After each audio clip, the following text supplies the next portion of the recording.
रतन नवल टाटा।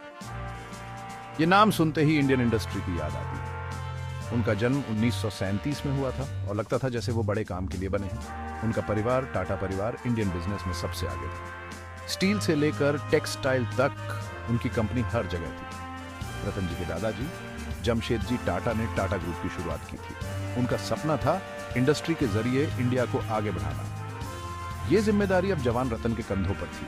उनका जन्म एक अमीर परिवार में हुआ था, लेकिन उनके साथ बड़ी जिम्मेदारियां भी आई थी। इतने अमीर होते हुए भी टाटा परिवार सादगी और मेहनत में यकीन रखता था।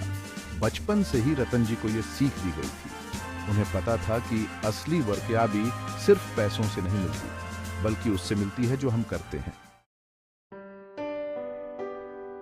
रतन जी का बचपन राम और उतार चढ़ाव दोनों से भरा था। वो मुंबई के एक बड़े से बंगले में रहते थे जो उनके परिवार के रुतबे को दिखाता था, लेकिन बचपन में ही उनके माता पिता अलग हो गए। इस एक्सपीरियंस ने उन्हें दुनिया को अलग नजरिए से देखना सिखाया। उन्होंने मुश्किलों से उबरना सीखा। उन्हें अपनी दादी माँ के प्यार में सुकून मिलता था, जो उनकी जिंदगी में हमेशा एक जैसी रही। पढ़ाई ने उन्हें बहुत कुछ सिखाया। उन्होंने मुंबई के मशहूर कैथेड्रल और जॉन कॉनन स्कूल में पढ़ाई की। बाद में वो अमेरिका चले गए और कॉर्नेल यूनिवर्सिटी से आर्किटेक्चर की पढ़ाई की। कॉर्नेल से पढ़ाई पूरी करने के बाद रतन जी इंडिया वापस आ गए। साल था 1962।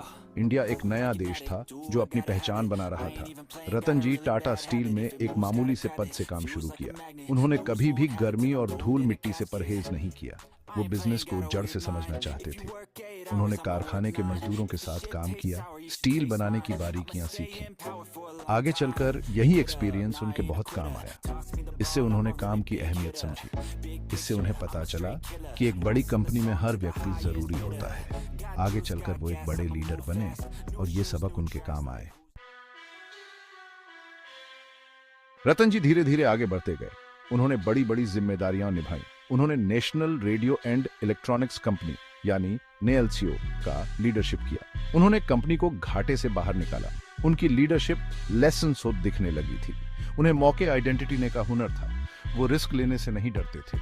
उन्हें अपनी टीम को ताकतवर बनाने में यकीन था। 1981 में उनके चाचा जी और टाटा ग्रुप के चेयरमैन JR DB टाटा ने एक बड़ा फैसला लिया। उन्होंने रतन जी को अपना उत्तराधिकारी चुना। ये पल बहुत खास था, सिर्फ रतन जी के लिए नहीं, बल्कि पूरे टाटा ग्रुप के लिए।